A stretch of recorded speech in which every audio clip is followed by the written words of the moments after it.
As palavras dançavam na tela do meu telefone, frias e afiadas como estilhaços de vidro. Trocamos todas as fechaduras. Você não tem mais casa. Vamos ver o quão corajosa você é agora. A luz azul do ecrã refletia-se nos meus olhos, mas não conseguia dissipar a escuridão que de repente me engoliu. O remetente era inconfundível, mamã. Não era uma ameaça velada, nem uma insinuação, era uma declaração de guerra, direta e brutal, vinda da pessoa que um dia jurara me proteger. O ar do meu pequeno estúdio em Boston pareceu rarear, as paredes que me abrigavam, repletas das minhas pinturas e os cheiros de terebintina e tinta a óleo, de repente pareceram desmoronar. O chão abriu-se sob os meus pés, e eu caí, não fisicamente, mas para dentro de um abismo que não sabia existir. Cada fibra do meu ser gritava em negação, mas a evidência estava ali, pixelizada, irrefutável. Não era apenas sobre não ter uma casa física. Era sobre a sensação de que o próprio conceito de lar, de família, de um porto seguro, tinha sido brutalmente arrancado de mim. Eu não tinha para onde voltar. Eu não tinha mais nada. E a coragem? O que restava dela, agora que a minha própria mãe, a minha Susa, me tinha apunhalado tão cruelmente? A memória, como uma bolha de sabão colorida, flutuou à superfície do meu abismo. Antes de o mundo se tornar um campo de batalha, antes de cada ligação ser uma armadilha, havia um tempo em que casa era uma melodia suave, um refúgio pintado com as cores vibrantes do amor do meu pai. Hoje, aos 27 anos, vivo em Boston, uma artista independente que luta para transformar a dor em beleza, as paredes do meu pequeno estúdio testemunhando tanto as minhas esperanças como os meus fracassos. Mas houve uma época em que não era preciso lutar, apenas respirar. Recordo o cheiro do ateliê do meu pai, James, uma mistura inebriante de aguarrás, linho e café acabado de fazer. As suas mãos, calejadas pela vida mais suaves ao segurar um pincel, guiavam-me nas minhas primeiras tentativas de reproduzir o mundo em tela. Ele via arte em tudo, no voo de um pássaro, na textura de uma folha de outono, no caos organizado das nossas estantes de livros. A beleza está nos olhos de quem vê, Carly, ele costumava dizer, com um brilho nos olhos que me aquecia a alma.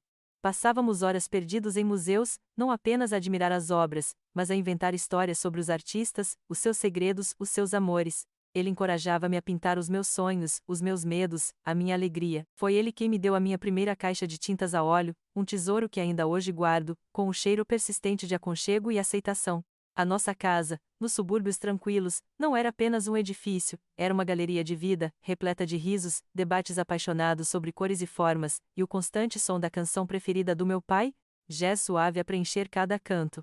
A minha mãe, Susa, então uma mulher vibrante e cheia de vida, era a musa e a âncora do nosso pequeno universo, sempre com um sorriso e uma palavra de incentivo, embora sua paixão pela arte fosse mais silenciosa que a nossa. A felicidade, como as estações, parecia infindável. Até que o inverno chegou, implacável e inesperado. A notícia da morte súbita do meu pai, vítima de um aneurisma cerebral, atingiu-nos como um trovão num céu limpo. Eu tinha apenas 17 anos. O mundo inteiro pareceu desabar à minha volta, e o ateliê, antes um santuário de inspiração, tornou-se um mausoléu silencioso, onde o cheiro das tintas se misturava agora com a amargura da perda. A mãe, Susa, que antes irradiava força e alegria, transformou-se numa sombra de si mesma. O seu sorriso desapareceu, substituído por um olhar vazio e distante. O luto a consumiu, deixando-a vulnerável, uma presa fácil para qualquer promessa de conforto e segurança. Ela perdeu o seu porto seguro, o homem que a fazia brilhar. E eu, na minha própria dor adolescente, não consegui ver o quão fundo ela estava a afundar-se, nem o perigo que se aproximava sorrateiramente nas suas horas mais sombrias. O vazio que o meu pai deixou não foi apenas um espaço na nossa casa, foi uma fissura nas almas de ambas, uma ferida aberta que o tempo, e as escolhas que se seguiram, só aprofundariam. O perigo, invisível para Susan em luto, chegou na forma de um sorriso polido e um cartão de visita reluzente. Não demorou muito após o funeral do meu pai, talvez 6 meses, um ano no máximo, para que Robert entrasse nas nossas vidas. Recordo o dia em que a minha mãe o apresentou. Foi num evento de caridade, um daqueles jantares luxuosos onde as taças de champanhe tilintavam e as conversas eram tão superficiais quanto os canapés. Ele era alto, bem vestido, com uma aura de riqueza e poder que parecia emanar de cada poro. O seu charme era inegável, envolvente, um bálsamo para a ferida aberta da minha mãe. Ele elogiava-a, fazia-a rir de novo, e os seus olhos, antes turvos de tristeza, começaram a mostrar um brilho que eu pensava ter perdido para sempre. Eu era uma adolescente então, observava tudo com a desconfiança e a vulnerabilidade da idade, e embora estivesse feliz por ver a minha mãe encontrar alguma alegria, algo em Robert me fazia recuar. Era a sua polidez excessiva, os seus gestos calculados. O sorriso dele nunca chegava aos olhos, que permaneciam frios e avaliativos. Desde o primeiro momento, senti que ele não me via como uma pessoa, mas como um obstáculo, um adereço na nova vida que ele estava a construir para minha mãe.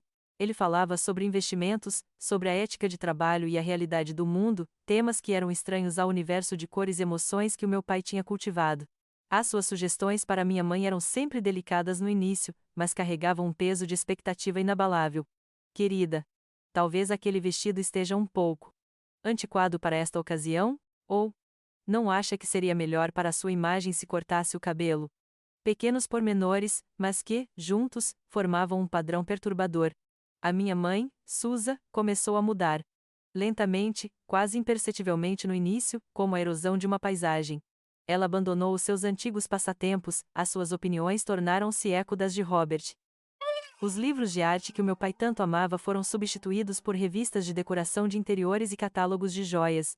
Ela parou de discutir a minha arte comigo, parou de me perguntar sobre os meus esboços e os meus sonhos. Quando tentava falar com ela sobre as minhas suspeitas em relação a Robert, ela ficava defensiva, os olhos cheios de uma fragilidade que me desarmava.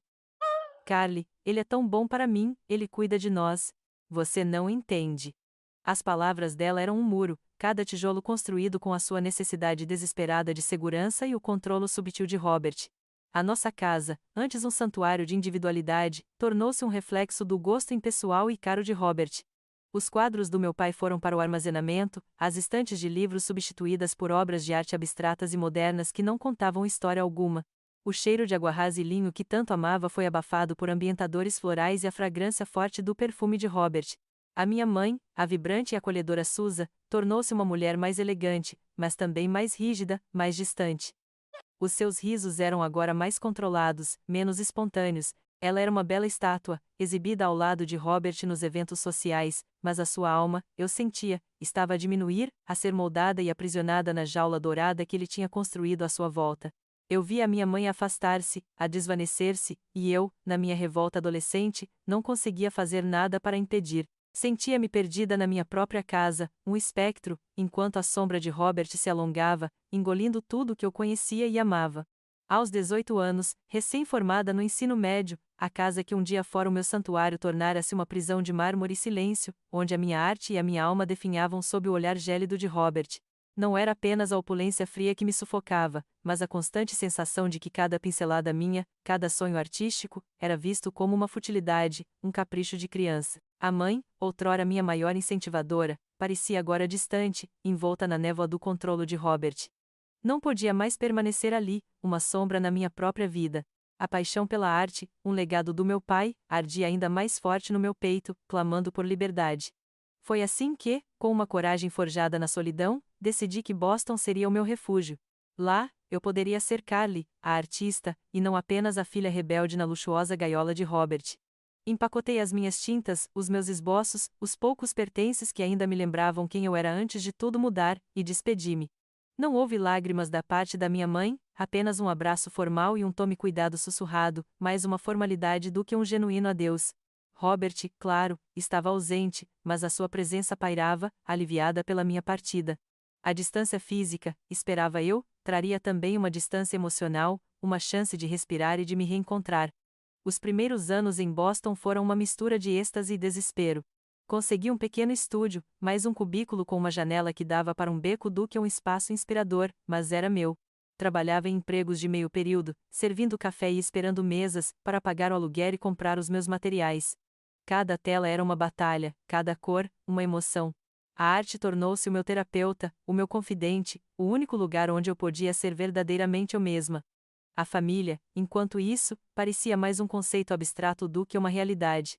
As ligações da minha mãe tornaram-se mais esparsas, as conversas mais superficiais, sempre pontuadas por comentários sobre os grandes planos de Robert ou a necessidade de ser prática. A luta para sobreviver como artista independente era árdua, mas nunca pensei que a minha fundação, a minha segurança, pudesse ser comprometida pela minha própria família. Eu sabia do fundo fiduciário que o meu pai havia deixado para mim, uma garantia para minha educação e futuro, algo que me permitiria seguir os meus sonhos sem as amarras financeiras. Era uma herança do seu amor, da sua fé na minha vocação. Mas quando as minhas economias começaram a diminuir perigosamente e eu considerei aceder a uma parte desse fundo, a realidade atingiu-me como um murro no estômago. O banco, com uma frieza burocrática, informou-me que o fundo havia sido esgotado. Totalmente. Sem meu conhecimento, sem minha permissão. As palavras dançavam na tela do meu telefone, enquanto eu lia e relia o extrato, a descrença transformando-se lentamente em uma raiva gelada. Não havia como Robert e Susa terem feito isso. Não havia como a minha própria mãe, a mulher que o meu pai tanto amara, pudesse ter permitido tal coisa. A raiva e a dor me impeliram a uma ação imediata. Eu liguei para casa, mas foi Robert quem atendeu, a sua voz suave e calculista escorrendo como mel falsificado. Ele parecia antecipar a minha pergunta, e a sua resposta foi ensaiada, fria. Carly, o fundo foi utilizado para um investimento familiar. A sua mãe concordou plenamente. Era para o seu próprio bem, para o bem de todos nós. A mentira era tão óbvia, tão flagrante, que o telefone quase caiu da minha mão. Eu exigi falar com a minha mãe, a minha voz embargada pela traição. Quando ela finalmente atendeu, a sua voz estava tensa, distante. Mamã, o que Robert está a dizer? O fundo. O fundo do pai. Vocês esgotaram-no. Sem me dizer? As minhas palavras eram um turbilhão de mágoa e descrença. Houve um silêncio pesado do outro lado da linha, antes de Susa, com uma voz estranhamente firme, responder: Carly, não é o que você pensa. Nós precisávamos. Robert sabe o que é melhor para nós. Ele está a proteger o nosso futuro. O choque foi avassalador. Ela não negou. Ela defendeu-o. A sua negação não era do ato, mas da sua crueldade. Era uma negação da verdade, uma recusa em ver a manipulação, a traição. O primeiro grande confronto entre nós não foi um grito ou uma discussão acalorada. Foi um abismo silencioso que se abriu entre nós, pavimentado pela minha mágoa e a sua cumplicidade cega. A minha própria mãe, a minha Susa, que um dia me ensinara sobre a honestidade e a integridade, agora me olhava com olhos que não reconheciam a sua própria dor. Naquele momento, a sensação de traição foi mais profunda do que a perda do dinheiro, foi a perda da minha mãe, tal como a conhecia, engolida por Robert e pelas suas mentiras. Eu desliguei o telefone, o som do clique final sendo o som de algo inquebrável a partir-se dentro de mim. O som do clique final do telefone ainda ressoava, um eco agudo na câmara silenciosa da minha alma. Mas eu não podia desmoronar. Não podia me dar ao luxo. Cada centímetro do meu pequeno estúdio, com as suas paredes manchadas de tinta e as telas empilhadas, era um testemunho da minha obstinação, da minha promessa a mim mesma, e ao meu pai, de que não desistiria da arte. Era o meu santuário e o meu campo de batalha, onde a única linguagem que restava era a das cores e das formas. Os dias eram longos e as noites, mais ainda. Trabalhava em part-time numa galeria local, montando exposições, vendendo obras de outros artistas, apenas para cobrir as despesas básicas. O aluguer do estúdio, os materiais, a própria comida, cada um era um desafio, um constante lembrete da precariedade da minha existência. Havia noites em que a tinta era mais grossa que as minhas lágrimas, e o cheiro à terebentina mais forte que o meu desespero. Mas era ali, entre os pincéis e as paletas sujas, que eu encontrava a minha respiração. A tela em branco não era um vazio assustador, mas uma promessa, um espaço para dar forma à cacofonia dentro de mim. A linha entre mim e a minha família tornou-se um abismo intransponível. As chamadas pararam. As mensagens secaram. Eu era uma ilha, rodeada por águas turbulentas de traição e silêncio. A mágoa por Susa era uma faca cega, cortando lentamente o que restava do nosso laço. Como ela podia estar tão cega? Como podia escolher o veneno de Robert em vez do sangue da sua própria filha? A pergunta martelava na minha mente, sem resposta, aprofundando a minha solidão.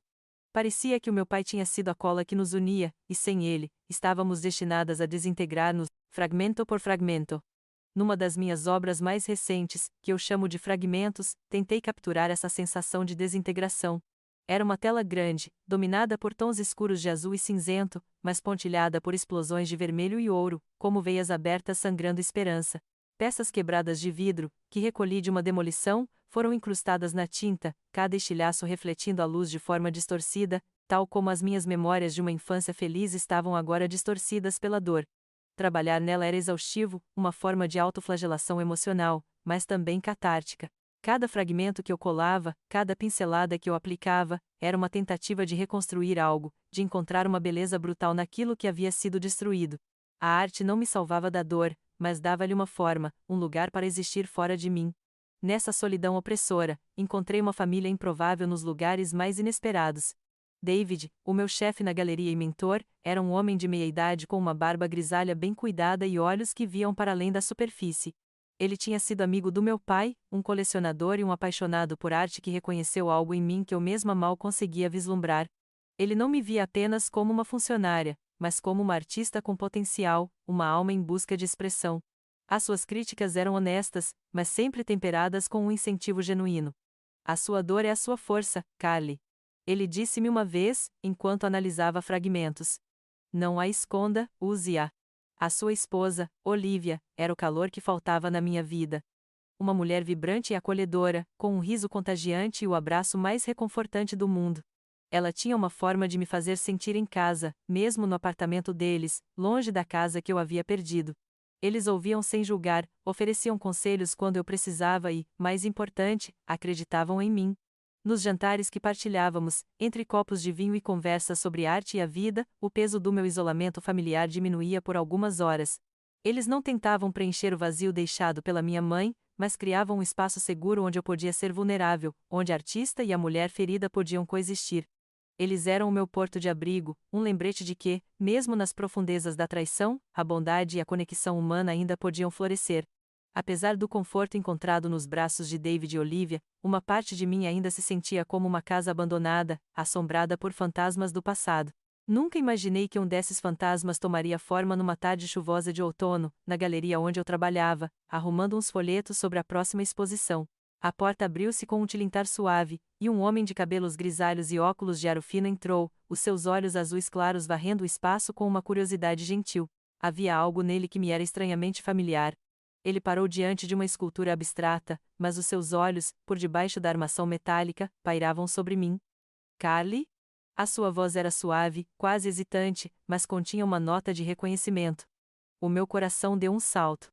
Ele parecia mais velho, as linhas de preocupação gravadas à volta dos olhos, mas eu reconheceria aquele olhar em qualquer lugar. Era Walter Grion. Um nome que eu não ouvia há mais de 10 anos. Ele fora um dos sócios mais antigos do meu pai, um amigo leal, um dos poucos que frequentavam a nossa casa para além dos jantares de negócios. Lembro-me dele a rir com o meu pai na sala, a discutir estratégias de marketing com a mesma paixão com que o meu pai falava de arte. Senhor Grion? Respondi, a voz um pouco embargada pela surpresa. Ele sorriu, um sorriso cansado, mas caloroso. É só Walter, Carly. Você cresceu tanto. Está igual ao seu pai. As palavras me atingiram como uma onda de nostalgia e dor. Estou a trabalhar aqui agora. Eu disse, gesticulando para as obras de arte, a tentar preencher o silêncio que a memória do meu pai trouxe. Conversamos por alguns minutos sobre a galeria, sobre a vida em Boston, sobre tudo e nada, enquanto eu sentia uma tensão estranha a pairar no ar, uma pergunta não dita nos seus olhos. Ele estava ali por algum motivo que não era apenas admirar a arte. Finalmente, ele pediu para nos sentarmos num pequeno café na esquina. O cheiro a café torrado misturava-se com o aroma da chuva que continuava a cair lá fora.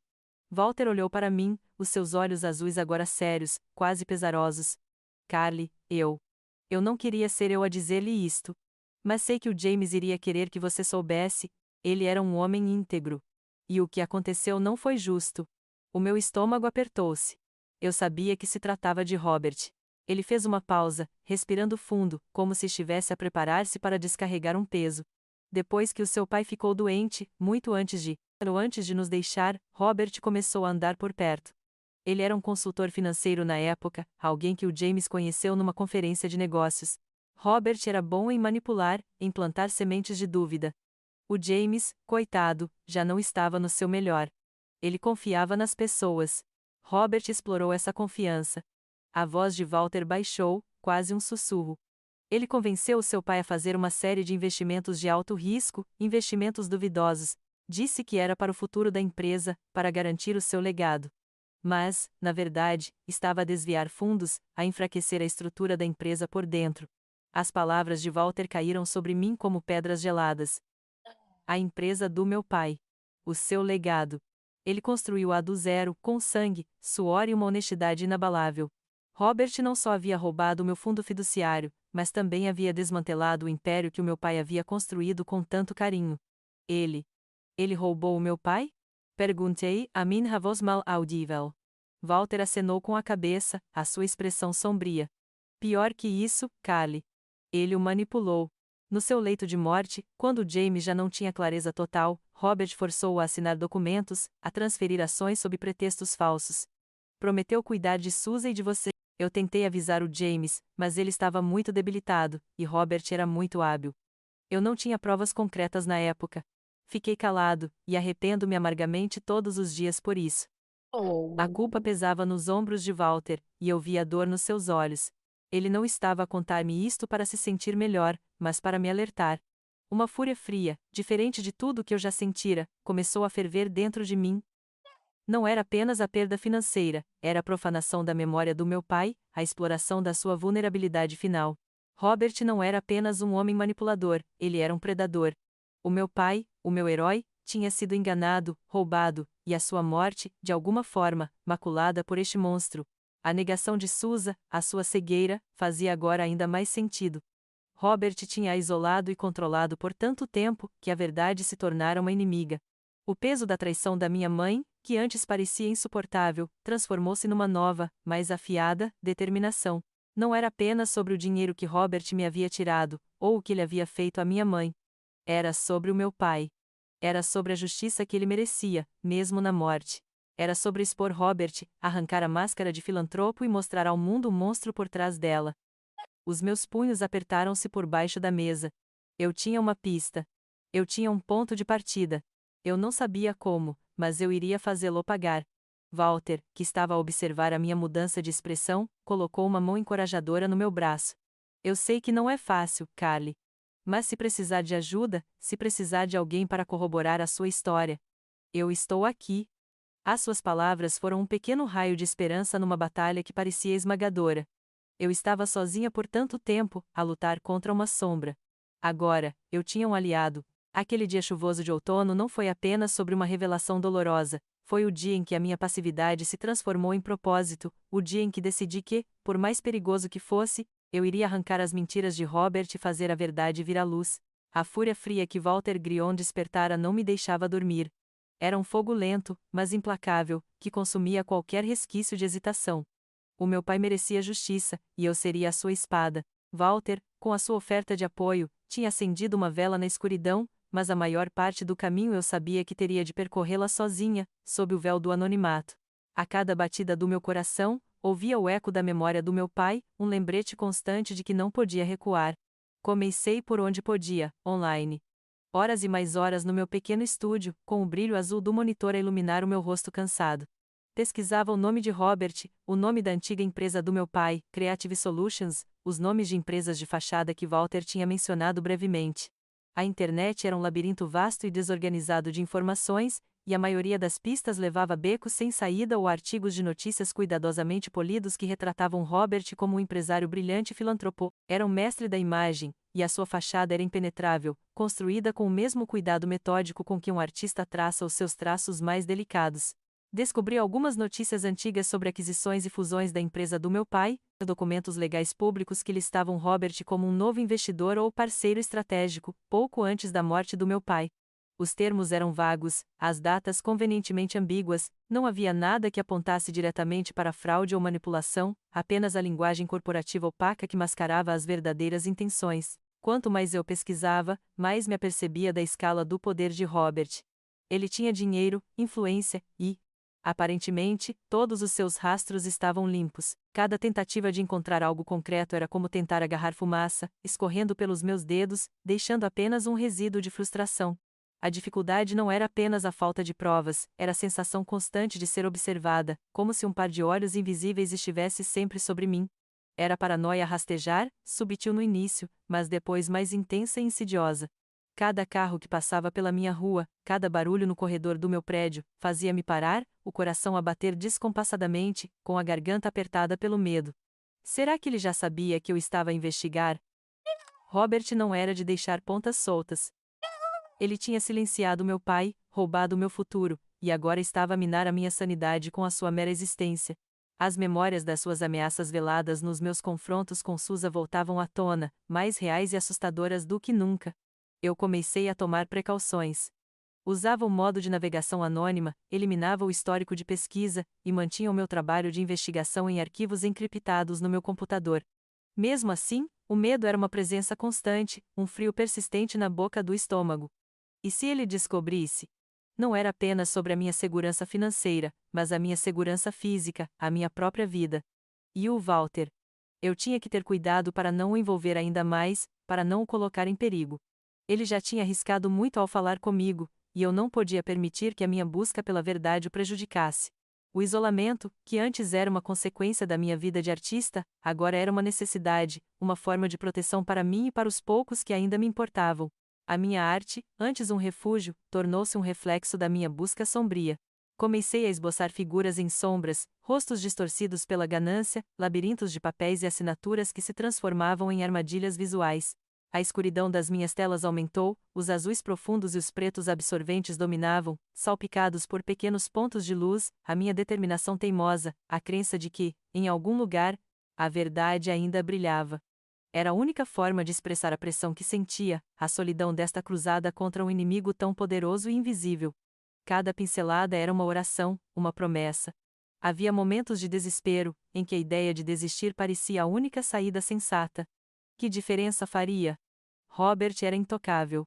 Eu era apenas uma artista com dívidas e uma caixa de tintas, a tentar lutar contra um gigante. Mas então, a imagem do meu pai surgia na minha mente, o seu sorriso gentil, os seus olhos cheios de vida, a sua integridade inabalável que Robert tinha maculado tão cruelmente. E a sua memória era o combustível que me fazia continuar. Eu não podia desiludi-lo. Não podia desiludir a mim mesma. A verdade estava lá fora, em algum lugar. Eu só tinha de a encontrar, não importando o custo, não importando o perigo. Por mais que eu vasculhasse a teia intrincada da internet, as provas diretas contra Robert permaneciam elusivas, escondidas sob camadas de legalidades e aparências impecáveis. Contudo, a certeza que Walter Graham me incutira e as peças que eu própria tinha juntado na minha mente, formavam um quadro inegável, e a cada dia que passava, a necessidade de confrontar aquela fachada de mentiras tornava-se insuportável.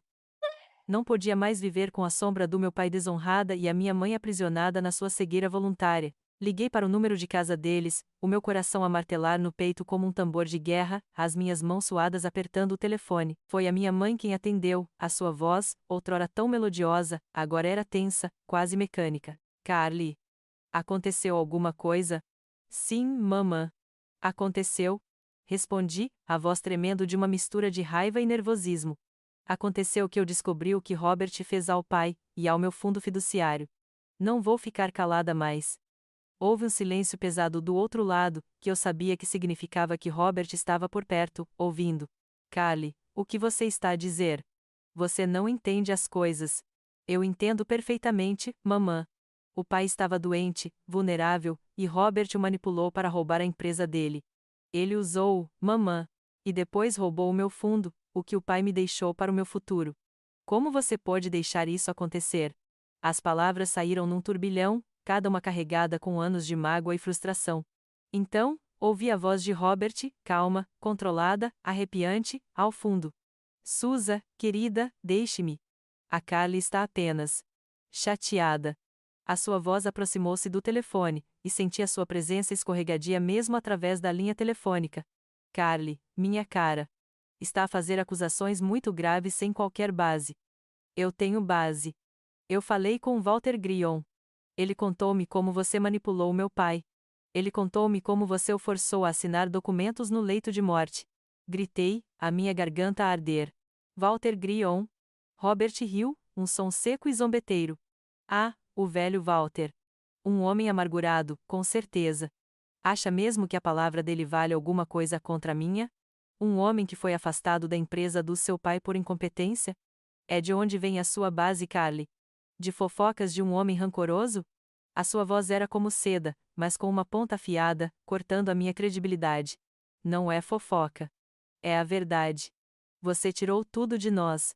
Você roubou a herança do meu pai, roubou o meu futuro, e manipulou a minha mãe para que ela acreditasse nas suas mentiras. Carly, pare com isso. A voz da minha mãe irrompeu, cheia de uma dor que eu mal conseguia suportar. Você está a enganar-se. Robert cuidou de nós quando o seu pai se foi. Ele é um homem bom. Ele está a proteger-nos. O som da sua voz, defendendo-o com tanta convicção, esmagou-me o coração. Ela estava tão perdida, tão cega.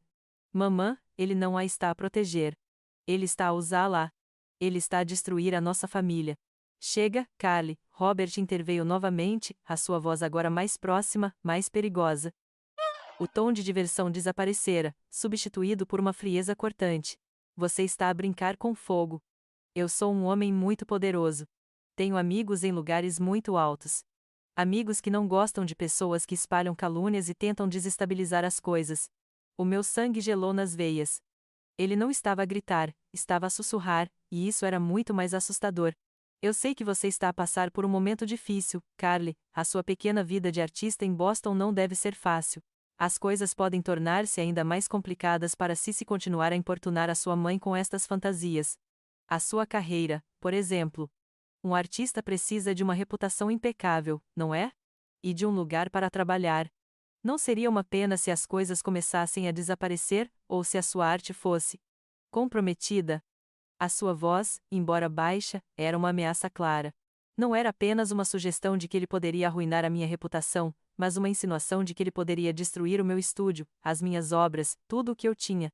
A imagem do meu pequeno cubículo, o meu santuário, desmoronando, brilhou na minha mente. Ele sabia onde eu morava. Ele sabia o que era mais importante para mim. Você está a ameaçar-me? A minha voz mal conseguiu sair. Não, minha querida. Estou apenas a sugerir que reflita sobre as consequências das suas ações. Pense na sua mãe. Pense na sua irmã, Lily. Elas precisam de estabilidade. Você realmente quer arrastar todos para a sua cruzada? Ele usou a palavra cruzada com um desdém que me enojou. Deixe o passado para trás. Siga em frente. É o melhor para todos. Ele desligou. Não houve adeus, não houve clique final do meu lado. Apenas o silêncio atordoante da linha morta. O telefone escorregou da minha mão, caindo no tapete poído do estúdio. As suas palavras ecoavam, um aviso frio e brutal. Ele não negou os crimes diretamente, mas negou a minha capacidade de prová-los, e mais importante, mostrou que estava disposto a ir longe para me silenciar.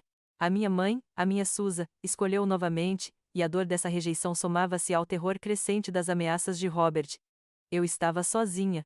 E agora, estava com medo, um medo visceral, que roía a minha coragem e me deixava paralisada, sentindo que a sua sombra podia alcançar-me a qualquer momento, em qualquer lugar.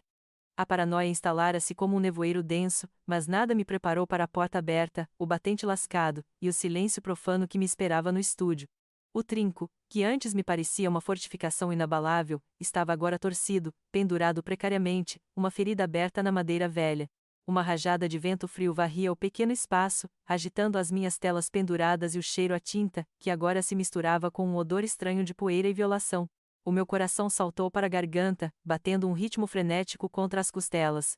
Era a concretização exata do medo que Robert plantara em mim, a sua sombra a estender-se e a engolir o único refúgio que eu tinha. Entrei com passos hesitantes, cada um ecoando no vazio assustador. O caos reinava. Os meus poucos móveis estavam virados, as gavetas abertas e o conteúdo espalhado pelo chão. As minhas roupas, livros, pequenos objetos de valor sentimental, tudo atirado sem cerimônia. Mas o meu olhar não se deteve nas trivialidades. Dirigi-me, a tremer, ao canto onde guardava a minha caixa de segurança. Estava aberta, escancarada. As poucas economias que ainda me restavam tinham desaparecido.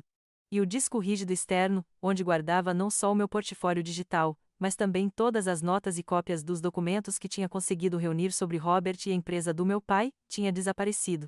Não havia nada ali, apenas o vazio, o buraco negro da minha impotência. A fúria gelada deu lugar a um desespero avassalador quando me virei para a parede onde as minhas obras de arte repousavam, empilhadas umas nas outras. As telas que eu havia acabado de terminar, incluindo fragmentos, a que eu tanto me dedicara, que sangrava a minha dor e a minha resiliência, tinham sumido. Não só as peças acabadas, mas também vários dos meus cadernos de esboços mais antigos, repletos de ideias ainda por nascer, memórias visuais do meu pai e os meus primeiros sonhos artísticos, desapareceram. O que restava eram apenas as telas em branco e as mais antigas, menos significativas. Não era apenas o valor material, era a perda da minha alma, da minha história, da minha voz. A arte era minha terapia, a minha vingança silenciosa, a minha prova de que eu ainda existia. E ele tirara-me isso também. Robert. Só podia ser ele.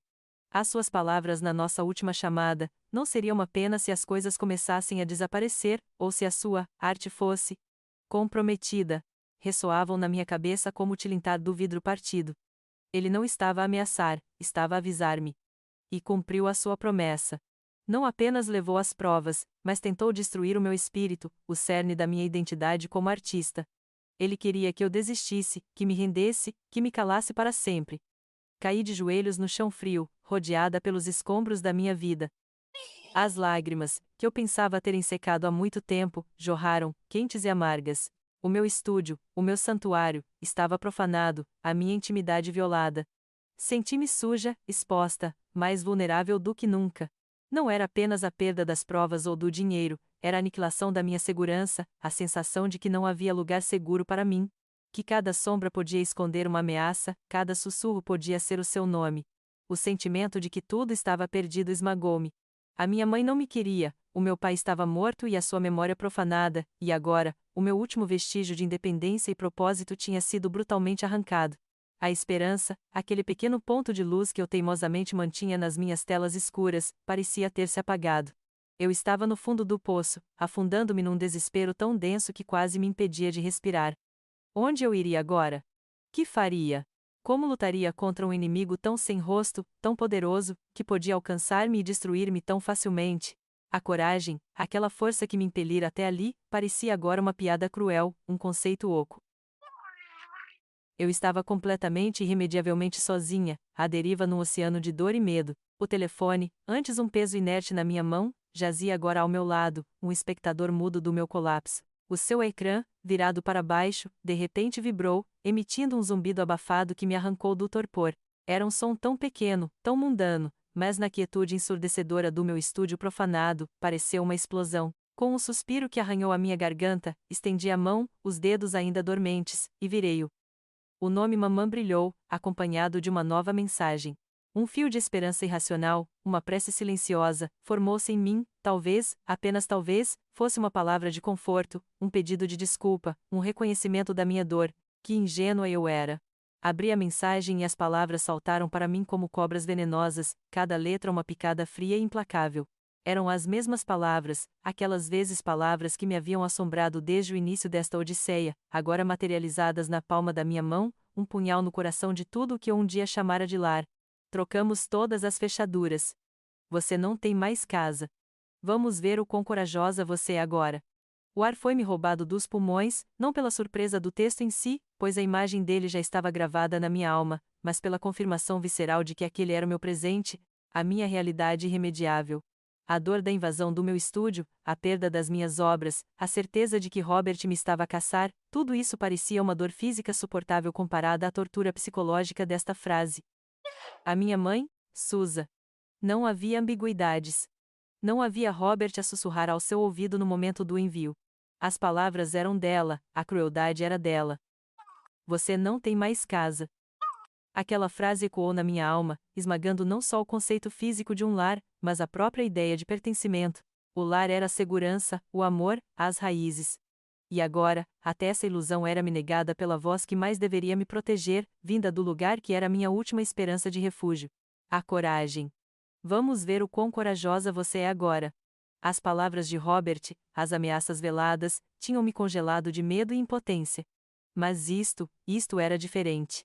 Era um desafio pessoal, uma zombaria íntima, vinda de quem me conhecia mais profundamente, dos meus medos, das minhas vulnerabilidades. Era um golpe cirúrgico na minha psique, feito para me quebrar de vez. Não havia raiva furiosa agora, apenas uma tristeza abissal, um vazio que me devorava de dentro para fora, reconhecendo o fim. Eu havia perdido o meu pai, a minha mãe para Robert, a minha herança, a minha arte, o meu estúdio. E agora, o último resquício de uma ligação familiar, a possibilidade de um dia voltar, de um dia haver perdão, tinha sido esmagado sob o peso de 6 palavras. Este era o precipício, o fim de todas as ilusões. O chão, já destruído à minha volta, pareceu afundar-se mais ainda. Eu estava na beira de um precipício emocional, olhando para um vazio que ia além do desespero. Não era apenas não ter um teto sobre a cabeça, era não ter um lugar no mundo, não ter quem me amasse incondicionalmente. A esperança, por mais tênue que fosse, tinha finalmente abandonado o meu corpo. Eu era uma folha seca à deriva num vendaval, sem direção, sem propósito. Não havia mais nada para perder. Não havia mais nada para lutar. Eu estava simplesmente vazia. A minha Susa tinha me rejeitado, e ao fazê-lo, ela tinha aniquilado o que restava de mim. O vazio era tão profundo que o tempo perdeu o seu significado. Eu estava ali, encolhida no chão do meu estúdio profanado, as palavras cruéis da minha mãe a ecoarem infinitamente na câmara oca do meu peito. Cada respiração era um esforço, cada pensamento uma punhalada. O mundo exterior, com os seus ruídos e exigências, tinha se desvanecido, substituído por uma névoa densa de desespero. Não havia futuro, não havia passado, apenas este momento de aniquilação completa. Um zumbido suave, quase inaudível, irrompeu na quietude ensurdecedora.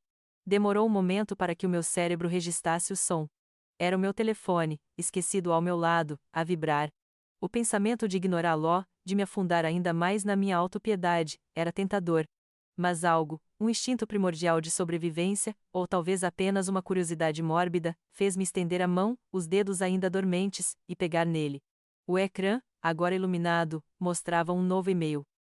E o remetente fez o meu coração, que eu pensava estar em cacos, dar um salto inesperado. Harold Brown. Harold Brown, o advogado da família, um nome que eu não ouvia há anos, desde os dias antes de Robert se tornar o centro do nosso universo. Ele era um homem íntegro, de voz grave e olhar penetrante, que lidara com os assuntos legais do meu pai durante décadas. A sua imagem, a sua reputação, estavam ligadas a um tempo de estabilidade e confiança que Robert tinha desmantelado metodicamente. A mensagem era curta e direta, desprovida de formalidades habituais que ele sempre mantivera. Carly, preciso que me contacte urgentemente. É sobre algo de extrema importância. Por favor, ligue-me o mais rápido possível. A palavra urgentemente e extrema importância brilhavam na tela, um farol estranho na minha escuridão. O que poderia Harold Brown querer comigo? E por que agora, quando o meu mundo tinha acabado de implodir, a minha mente, antes vazia, começou a girar num turbilhão de possibilidades. Seria outra jogada de Robert, uma forma mais sofisticada de me intimidar, usando um velho conhecido da família? Ou seria outra coisa? A ideia de que pudesse haver algo positivo, uma notícia que não fosse mais uma camada de dor, era quase impensável. Eu estava tão habituada à traição que a esperança parecia uma armadilha. Harold era um homem de princípios. Ele não se envolveria em jogos sujos, mas a minha mãe também era, ou assim eu pensava. Lembro-me das últimas vezes que o vira, no funeral do meu pai. Ele tinha me apertado a mão com firmeza, os seus olhos cheios de uma tristeza genuína. Ele sabia do fundo fiduciário, tinha ajudado o meu pai a configurá-lo. Será que ele descobrira o que Robert fizera? Será que ele sabia da invasão do meu estúdio? A ideia, por mais remota que fosse, de que alguém de fora do meu pequeno círculo pudesse estar ciente do pesadelo em que vivia, acendeu uma faísca diminuta e relutante no abismo do meu desespero. Não era uma esperança real, mas um vislumbre fugaz, e se perigoso que se recusava a ser ignorado. O telefone, que antes representava apenas mais uma fonte de dor, tornou-se, por um momento, um portal para o desconhecido. A hesitação ainda era forte. Eu estava exausta de lutar, de ser ferida. Mas a voz de Harold, a sua seriedade, a sua ligação ao meu pai, falavam mais alto. Se havia alguém que pudesse ter alguma informação, alguma pista, ou sequer uma palavra que fizesse sentido neste caos, seria ele. Era um risco, sim. Mas depois de tudo o que eu tinha perdido, o que mais eu tinha a perder? Com as mãos ainda a tremer, mas impulsionada por uma força que eu mal reconhecia, deslizei o dedo pelo ecrã e procurei o número de Harold Brown na minha lista de contactos. Cada toque do telefone enquanto chamava parecia durar uma eternidade, um tamborilar inquietante que batia em sintonia com o meu coração. Eu estava à beira de uma nova revelação, de uma nova verdade, e não sabia se seria a minha salvação ou mais uma camada de desespero. Mas pela primeira vez em muito tempo, a total vacuidade dentro de mim foi substituída por uma palpitação de antecipação. A chamada foi atendida antes que o quarto toque pudesse soar completamente. Uma voz grave, inconfundível, irrompeu do altifalante, fazendo-me saltar. Carly. Sou eu, Harold. A sua voz, que antes era um pilar de calma, estava agora tingida com uma urgência sombria que arrepiou a minha espinha. Harold? O quê? O que se passa? Perguntei, a minha voz embargada, os resquícios do meu desespero a lutarem com a nova onda de ansiedade. Houve um breve suspiro do outro lado. Carly, não há uma forma fácil de dizer isto. Robert foi preso. As palavras caíram como blocos de gelo na minha mente. Preso? Robert. O intocável, o poderoso, o mestre das sombras? A incredulidade lutou com uma pontada de vindicação que me assustou pela sua intensidade. Preso? Pelo quê? Eu. Eu não entendo. Pelo FBI, Harold continuou, a sua voz séria. Por fraude financeira, lavagem de dinheiro, extorsão. A investigação tem estado a decorrer há meses. Parece que os seus negócios não eram tão impenetráveis quanto ele pensava. Encontraram provas irrefutáveis de manipulação, desvio de fundos de várias empresas, incluindo, infelizmente, a empresa do seu pai. Estava tudo interligado, uma teia gigantesca de ilegalidades. A notícia, que deveria ter sido uma torrente de alegria, deixou-me paralisada. Era real. Tudo que Walter me contara, tudo que eu suspeitara, era verdade. Robert, o monstro que tinha desmantelado a vida do meu pai e roubado o meu futuro, estava finalmente a enfrentar a justiça. Uma onda de alívio e raiva subiu do fundo do meu estômago, mas antes que eu pudesse processar tudo, Harold continuou, a sua voz suavizando ligeiramente. E Carly? Há mais. Eu sei que deve ter recebido uma mensagem devastadora recentemente. A mensagem sobre as fechaduras. E a sua casa. O ar pareceu rarezer-se novamente no meu estúdio. A memória daquelas palavras cruéis, daquela rejeição final da minha mãe, ainda me queimava. Sim, sussurrei, sentindo o meu coração a apertar de novo. Ela disse que não tenho mais casa. Carly, essa mensagem não foi enviada pela sua mãe. As palavras de Harold foram um choque elétrico. O quê? A minha voz foi apenas um sussurro incrédulo. Robert. Ele usou o telefone dela. Ele tem vindo a monitorizar as suas comunicações, e quando percebeu que a sua mãe estava a começar a questioná-lo, a sentir-se culpada por como a tinha tratado, ele fez aquilo. Queria ter a certeza de que a cortava completamente da sua vida. Ele sabia o quão devastador seria para si, vindo da sua mãe. Queria dividir-vos, para que não houvesse possibilidade de a Suzy alguma vez vir a si, ou de descobrir a verdade. O mundo, que eu pensava já estar de cabeça para baixo, virou-se completamente. Não foi a minha mãe. Não foi Suzy. A faca que me tinha apunhalado não estava nas mãos dela, mas nas de Robert, disfarçado sob o nome dela. Uma mistura turbulenta de emoções inundou-me. Alívio. Um alívio avassalador, quase nauseante, que me deixou fraca de joelhos. A minha mãe não era tão cruel, tão insensível quanto eu pensara. Não era ela. Mas, imediatamente a seguir, veio uma fúria ardente, mais intensa do que qualquer coisa que eu já sentira. Robert. Aquele demônio calculista.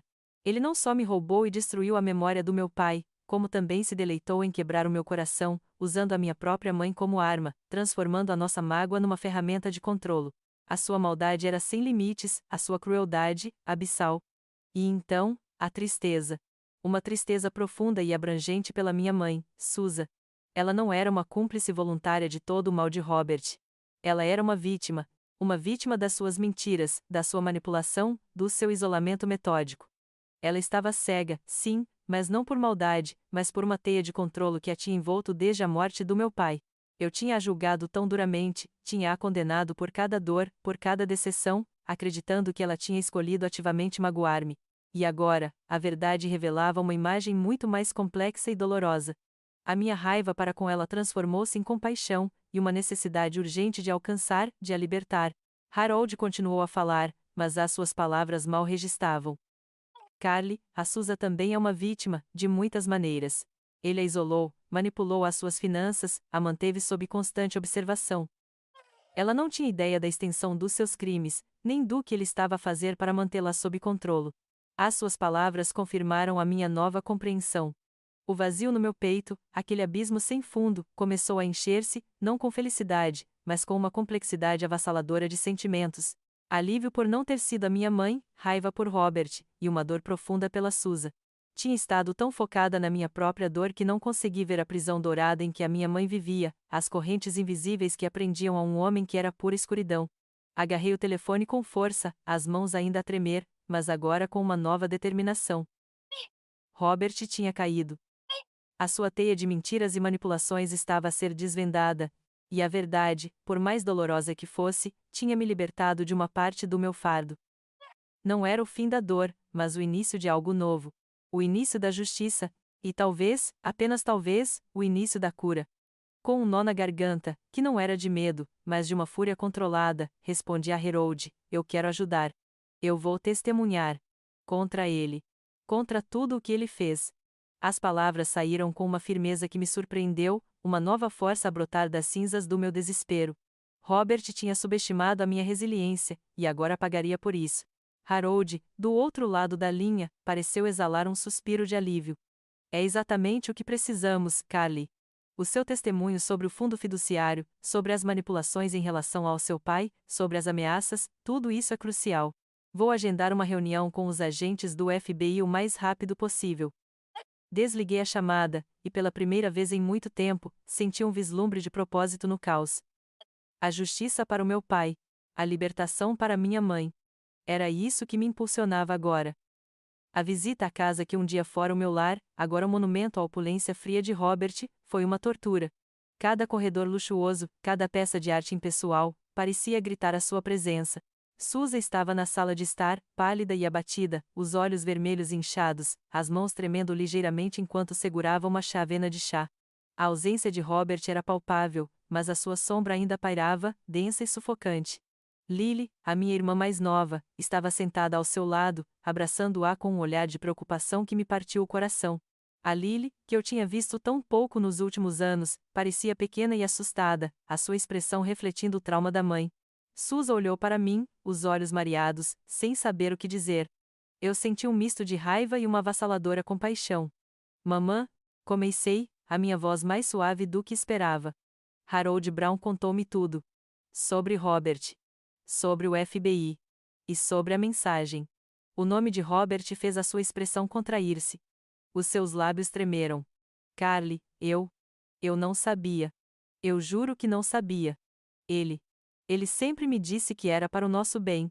Que eram investimentos. Eu confiei nele. As palavras saíram num sussurro, carregadas de vergonha e remorso. A sua negação já não era de cumplicidade, mas de uma cegueira dolorosa.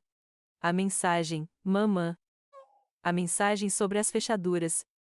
Repeti, sentindo um nó na garganta. Harold disse que não foi você. Que foi Robert, do seu telefone. Para nos separar. Os olhos de Susan arregalaram-se, e uma compreensão agonizante atravessou o seu rosto. Não. Ela sussurrou, a voz quebrada. Não. Ele não faria uma coisa dessas. Ele não seria tão cruel. Mas havia dúvida, medo, e uma terrível aceitação a crescer nos seus olhos. Ela olhou para Lily, depois para mim, e as barreiras que Robert tinha construído ao redor dela começaram a desmoronar. A negação, antes um escudo, tornou-se um peso insuportável.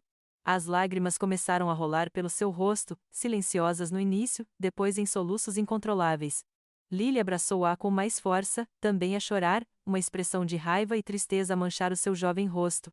Ele fez, mamã, eu disse, ajoelhando-me à sua frente, a alcançar a sua mão. Pela primeira vez em anos, ela não se afastou. Os meus dedos entrelaçaram-se nos dela, a minha mão apertando a sua. Ele manipulou-nos a todos. Ele roubou o pai, roubou o meu futuro, e tentou destruir-nos. Mas ele não conseguiu. Você não está sozinha. Naquele momento, Susan desabou completamente. Não era o choro elegante e contido que eu vira nas aparências sociais com Robert. Era um luto profundo, violento, por todos os anos perdidos, por todas as mentiras vividas, pela sua própria dignidade roubada. Foi como se um dique se tivesse rompido, libertando um rio de dor reprimida. Lily e eu sentamo-nos ali, uma de cada lado, abraçando-a, enquanto as suas lágrimas lavavam a dor de um passado que finalmente podia começar a ser curado. Nas semanas que se seguiram, a casa de Robert foi revirada pela polícia, os seus ativos congelados, a sua fachada perfeita desmascarada. Enquanto o império dele desmoronava, o processo de cura da minha mãe começava, lento e doloroso, mas real. Ela começou a fazer terapia, um passo corajoso para uma mulher que tinha passado anos sob o controle de outro. Ela falava comigo sobre as sessões, sobre os medos, sobre a raiva que sentia por Robert, mas também por si mesma, por ter sido tão cega. Eu perdi-me, Carly. Ela confessou-me numa tarde, os seus olhos ainda tristes, mas com um brilho de clareza que eu não via há anos. Ele tirou-me tudo, mas eu deixei que ele o fizesse. Eu segurei a sua mão, assegurando-lhe que o caminho para a recuperação era longo, mas que ela não o percorreria sozinha.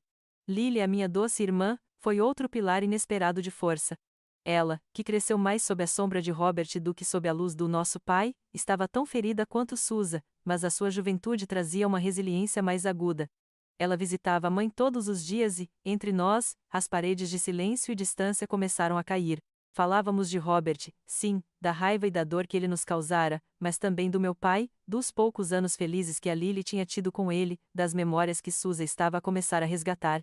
A nossa conexão, antes interrompida, florescia num solo de verdades partilhadas e apoio mútuo. Era um novo começo, não de luxo, mas de honestidade, de vulnerabilidade, de uma família a encontrar o seu caminho de volta à luz. Os meses que se seguiram à queda de Robert foram um turbilhão de depoimentos, audiências e uma espera excruciante pela justiça. Eu passei horas a fio com Harold Brown e os agentes do FBI, revisitando cada detalhe doloroso, cada ameaça velada, cada prova que eu, tão teimosamente, tinha reunido. A sensação de finalmente ter voz, de ser ouvida e, mais importante, de ser acreditada, era ao mesmo tempo libertadora e exaustiva. Testemunhar contra Robert no tribunal foi a experiência mais desafiadora da minha vida. Olhar para os seus olhos, desprovidos de qualquer remorso, ainda cheios de uma arrogância fria, foi como enfrentar um fantasma que eu tinha tentado exorcizar durante anos. Mas as palavras saíram, firmes e claras, sobre o fundo fiduciário, a manipulação do meu pai, as minhas obras de arte roubadas e a mensagem cruel que ele enviara. Não era apenas a minha história, mas a do meu pai, da minha mãe, da minha irmã. A 25 de outubro, o veredito foi proferido. Robert foi condenado a 15 anos de prisão por fraude financeira, lavagem de dinheiro e extorsão. O som do martelo do juiz ao bater na madeira reverberou na sala do tribunal e na minha alma, um som de encerramento, de justiça finalmente cumprida. Não houve júbilo, não uma celebração ruidosa, mas um alívio profundo, pesado, que me fez desabar no banco, as lágrimas a escorrerem silenciosamente. Robert não era mais uma sombra a assombrar a minha vida, ele era uma memória aprisionada, a começar a desvanecer-se. Enquanto Robert era levado para a prisão, a batalha da minha mãe, Susan, tomava um rumo diferente. Graças ao testemunho de Harold e à abundância de provas que Robert tinha acumulado contra si mesmo, incluindo a sua manipulação do telefone dela, Susan foi declarada vítima, e não cúmplice. No entanto, o seu nome fora arrastado pela lama da opinião pública, e os seus ativos, que Robert tinha usado nas suas esquemas, foram congelados. Ela saiu daquele casamento não apenas com o coração partido, mas com pouco mais do que as roupas que vestia. A casa luxuosa, os carros, as joias que um dia representaram a sua segurança, foi um recomeço do zero, uma queda livre para a realidade brutal de uma vida sem o controle tóxico, mas também sem o conforto financeiro de Robert.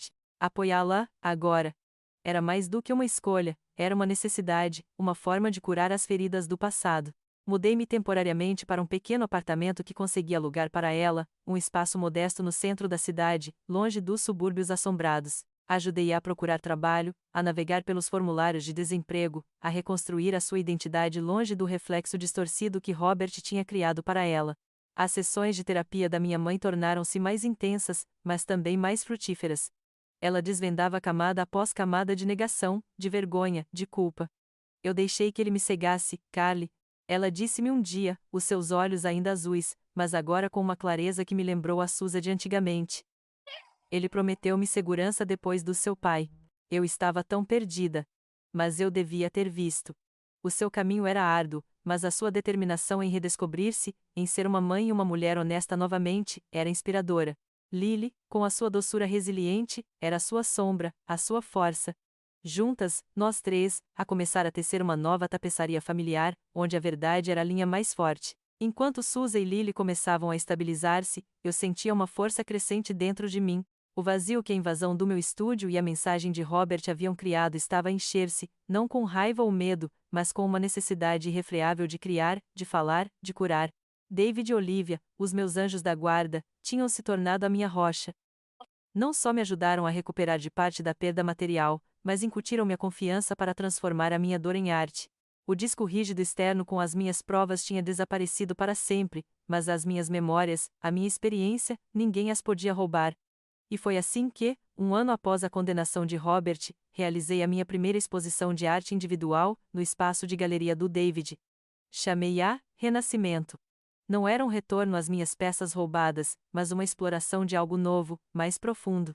A peça central era uma série de telas a que chamei O Jardim Queimado, uma paisagem abstrata de cinzas e tons escuros, mas onde brotavam, teimosamente, rebentos vibrantes de verde e flores em tons de ouro e vermelho. Cada pincelada era uma memória, cada cor, uma emoção, a tristeza da perda, a fúria da traição, a quietude da cura, e finalmente, a alegria da redescoberta. Não havia vidro partido, como em fragmentos, mas a textura da tinta era espessa, quase escultural, como se a minha alma estivesse a reconstruir-se com cada camada. A noite da inauguração foi um turbilhão de rostos amigos e desconhecidos. David estava lá, sorrindo com um orgulho paternal, e Olivia, com os seus olhos cheios de lágrimas, abraçava-me. Mas os mais importantes eram Susan e Lily. A minha mãe, elegante num vestido simples, mas com um brilho no olhar que eu não via há anos, estava ali, a meu lado. Ela não fugia dos olhares curiosos, ela enfrentava-os com uma nova dignidade. Lily, com os olhos arregalados de admiração, agarrava a sua mão, os seus rostos refletindo o meu.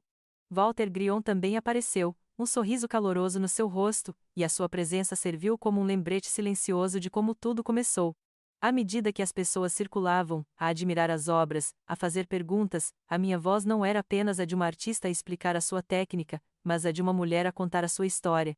A exposição não era apenas sobre arte, era sobre a resiliência do espírito humano, a capacidade de encontrar beleza na destruição, de florescer mesmo depois de ser queimado até as cinzas.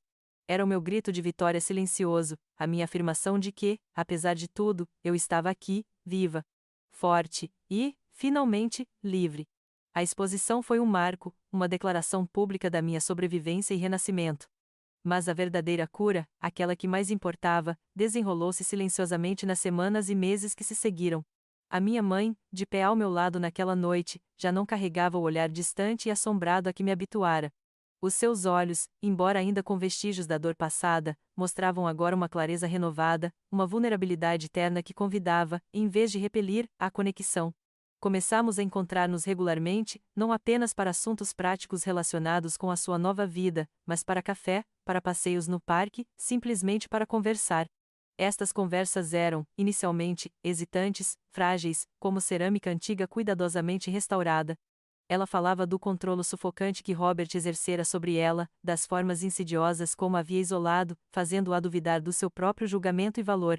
Contava momentos de desespero silencioso, de se sentir encurralada, incapaz de desabafar com ninguém, especialmente comigo, a quem Robert pintara como ingrata e instável. Ao ouvi-la, realmente ouvi-la, sem o filtro do meu próprio ressentimento, comecei a compreender a profundidade do seu aprisionamento. A minha raiva, que ardera tão intensamente por tanto tempo, amoleceu para uma empatia profunda. Via não a mãe que me havia traído, mas a mulher que se havia perdido, tal como eu quase me havia perdido. Eu sinto muito, Carly, ela me disse um dia, os seus olhos azuis cheios de lágrimas, mas desta vez, não eram lágrimas de fraqueza, mas de uma força recém-descoberta. Sinto muito por não ter visto, por não ter te protegido. Por ter permitido que ele nos afastasse. Por ter deixado o teu pai para baixo. Eu segurei a sua mão, a textura da sua pele mais macia agora, menos tensa. Mamã, eu também sinto muito. Eu também te julguei. Eu não vi a tua dor. Apenas a minha. Eu não entendia que tu também eras uma vítima. Aquele momento, de mútuo reconhecimento e perdão, foi mais libertador do que a condenação de Robert. Era o desfazer de anos de mágoa, a promessa de um novo começo, construído sobre as ruínas do passado, mas com alicerces de honestidade e uma vulnerabilidade brutal. A nossa relação, antes uma sombra do que fora, estava a ser reconstruída, tijolo a tijolo, com a paciência e o cuidado de quem sabe o valor inestimável do que quase se perdeu. Era mais forte, mais profunda, porque era verdadeira. A reconstrução da nossa relação mãe-filha teve um efeito dominó, irradiando para Lily. A minha irmã, que tinha sido uma testemunha silenciosa de tanto trauma, floresceu sob a nova atmosfera de verdade e abertura. Ela começou a visitar a mãe com mais frequência, e os nossos encontros tornaram-se pequenos refúgios de normalidade e risos. Longe da opulência impessoal da casa de Robert, o pequeno apartamento de Susan tornou-se um verdadeiro lar, aconchegante e cheio de vida. Pinturas que o meu pai amava e que Susan tinha guardado, reapareceram nas paredes, e o cheiro a café, misturado com as suas novas plantas e os meus próprios quadros, preencheu o ar. Aos domingos, era tradição irmos ao parque, às 3, ou cozinhávamos juntas, desajeitadamente no início, mas depois com uma alegria despretensiosa. Lily partilhava os seus sonhos e medos adolescentes, a sua voz, antes tão contida, agora ecoando com confiança. Vimo-la crescer, encontrar a sua própria voz longe da sombra de Robert. Ela estava a aprender a confiar, a expressar-se, a acreditar que a segurança não se encontra na riqueza, mas nas pessoas que nos amam incondicionalmente. Para mim, vê-las, Susan e Lily, a encontrarem a sua paz, era uma cura em si mesma. O buraco que Robert tinha tentado criar na nossa família estava a ser preenchido, não com luxo, mas com a riqueza de uma conexão genuína, de risos partilhados e de um amor que havia sido testado, mas não quebrado. A verdade, afinal, tinha nos libertado para construir algo novo, algo real. Olhando para trás, para a mensagem cruel que detonou a minha descida ao abismo, e para a jornada que se seguiu, a descoberta da traição, a fúria da investigação, o terror da invasão, o desespero da rejeição materna, eu via uma tapeçaria tecida com fios de dor e de resiliência. A traição de Robert foi o catalisador, mas a arte, a minha arte, foi a minha bússola. Em cada pincelada em fragmentos, em cada camada de cor em O Jardim Queimado, eu encontrava uma forma de processar, de compreender, de transmutar.